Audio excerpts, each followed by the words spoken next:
They did what to Davros? No. Stay tuned to the very end of this video to see what I make of the changes made to this popular Doctor Who villain. If you're new, feel free to give this video a like and become a new subscriber, and be nice in the comments.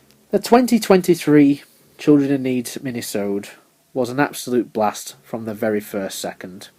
We see Skaro, we have this amazing set, Mr. Castavilian, which sounds tongue-in-cheek. Davros, again, is played by Julian Bleach, this time out of the chair. We have a beautiful recreation of the Dalek prop as seen in 1975's Genesis of the Daleks. Wait a minute, do you mean this is the Genesis of the Daleks? And a hooting performance by the new 14th Doctor, David Tennant, for a 5-minute minisode. This had everything, and it reminded me very much of the Children in Need stuff of yesteryear, like Born Again or Time Crash. Now this is not a skit, but it's not something which takes itself too seriously either. At the end of the day, it's all a bit of fun. This is for charity. It's a nice addition to Dalek lore, as the Doctor inadvertently names the Daleks and gives them their iconic catchphrase as well as their sink plunger.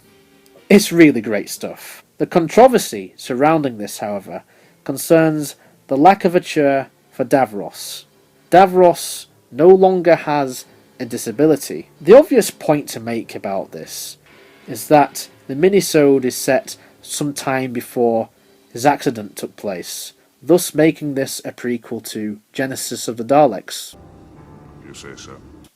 I mean, that makes sense, right? What has caused a widespread discussion and therefore a controversy across the fandom is this comment made by Russell T Davies. Time and society and culture and taste has moved on, and there's a problem with the Davros of old in that he's a wheelchair user who is evil.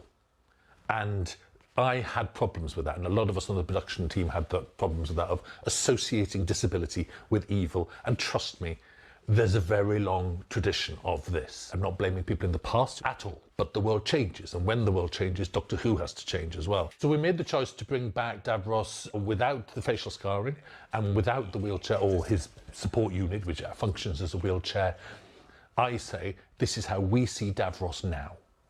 This is what he looks like. This is 2023. This is our lens. This is our eye. Things used to be in black and white. They're not in black and white anymore. And Davros used to look like that, and he looks like this now. While I know some people really don't like this, I have to be honest, I would be fine that if in future appearances Davros no longer is in the chair. It would take a lot of explaining, but this is Doctor Who. Anything can happen in the universe. If there's anything this episode demonstrated, it's that Davros can still be a captivating character. Julian Bleach is so good in this. For 60 years, Doctor Who has been about change. It's one of the many reasons why it has survived for so long. If indeed Davros will no longer appear in the familiar chair, then it's okay. I don't think the change will ruin anything. At the end of the day, we will have the old episodes to go back to. That will not be undone by Russell. I'm sure he will honour the past, much like he is with the Timeless Child arc from Jodie's era. This is a form of progression, a new take on a classic villain.